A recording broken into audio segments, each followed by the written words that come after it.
तो आइए आज हम बात करते हैं करवा चौथ की बात। तो पहले तो ये समझ लें कि ये करवा चौथ ज़रूर है, लेकिन इसका शास्त्रीय जो नाम है उसका नाम है करक चतुर्थी। क्योंकि यहाँ लिखा हुआ है कार्तिक कृष्ण चतुर्थी करक चतुर्थी सा चंद्रोदय व्यापनी ग्राह्या, यानी चंद्रोदय जब होगा तब जो है इस तिथि को मनाया जाएगा। इसमें क्योंकि चंद्रमा का महत्व है और चंद्रमा का ही पूजन किया जाता है, तो जब चंद्रमा का पूजन किया जाता है चंद्रमा की उपस्थिति अति आवश्यक है। अब हम विचार करते हैं 31 तारीख को हम इसको क्यों नहीं मना पाएंगे। तो यहाँ हम बता रहे हैं आपको कि तिथि प्रारंभ कब हुई है। तिथि चतुर्थी तिथि जो प्रारंभ हुई है 31 तारीख को चतुर्थी प्रारंभ 9:30 रात्रि को हुई है और समाप्त कब हुई है 1 तारीख को 9:19 रात्रि में ये समाप्त हो गई है। तो सीधी सी बात है कि हमारा जो चंद्रोदय हो रहा है वो 8:15 पर हो रहा है। अब 8:15 पर हो रहा है, अगर हम 31 तारीख को उसको मनाते हैं तो 8:15 पर चंद्रोदय हो जाएगा, लेकिन चतुर्थी तिथि की उपस्थिति नहीं होगी क्योंकि 9:30 पर चतुर्थी प्रारंभ हो रही है। तो हम जो है इस तिथि को 31 तारीख को नहीं मना सकते।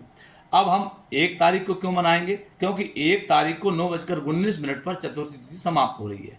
जब चतुर्थी 9:19 पर समाप्त हो रही है तो सीधी सी बात है 8:15 पर हमारा चंद्रोदय हो रहा है। 8:15 पर आप अपना चंद्रोदय का व्रत पूर्ण कर सकते हैं, इसलिए हम जो है इस व्रत को 1 तारीख को मनाएंगे।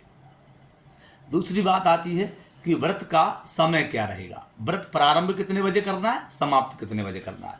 व्रत का प्रारंभ समय होगा हमारा 6:33 से और 8:15 शाम रात्रि तक रहेगा व्रत का समय। 8:15 तक क्यों रहेगा, क्योंकि 8:15 पर आपका चंद्रमा उदय हो जाएगा और आपका पूजन पूर्ण हो जाएगा। तो पूजन के साथ आपका व्रत पूर्ण हो गया, सीधी सी बात है। इसके बाद चंद्रमा, इसके बाद देखते हैं कि अब हम पूजन का समय क्या रखेंगे।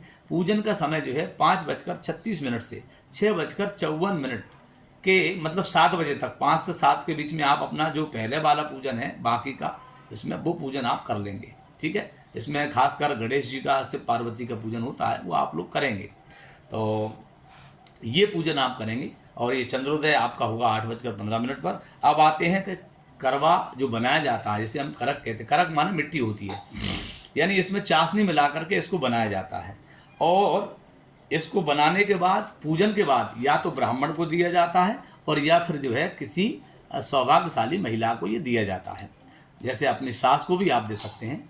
और अब आती है इस बात पर कि ये व्रत प्रारंभ कहाँ से हुआ। सबसे पहले ये व्रत किसने किया, तो सबसे पहले ये व्रत माता पार्वती ने भगवान शिव के लिए रखा था। एक कथा तो ये आती है। दूसरी कथा आती है कि एक बार देवताओं का राक्षसों का जो है युद्ध चल रहा था, लेकिन देवता विजय प्राप्त नहीं कर पा रहे थे। तब ब्रह्मा जी के पास उनकी पत्नियां गईं, पत्नियों के लिए पत्नियों के लिए जो ब्रह्मा जी ने ये व्रत बताया, तो तब जो है उनको उस युद्ध में सफलता प्राप्त हुई। दूसरा आता है इसमें ये कि भगवान गणेश की जब गर्दन काटी गई तब उनका मस्तिष्क जो था वो जाकर चंद्रमा पर गिरा, उसमें चंद्रमा में अमृत था। तो तब जो तब से जो है सिद्धि और बुद्धि नाम की जो पत्नियां हैं गणेश जी की, वो चंद्रमा का पूजन करती हैं। तीसरा आता है कि महाभारत के समय में जब जो है नीलगिरी पर्वत पर अर्जुन तपस्या करने के लिए गए, तो उसी दौरान जो है पांडवों पर संकट आया। तब भगवान कृष्ण के पूछने पर जो है कृष्ण भगवान ने ये चतुर्थी व्रत जो है उनको बताया था।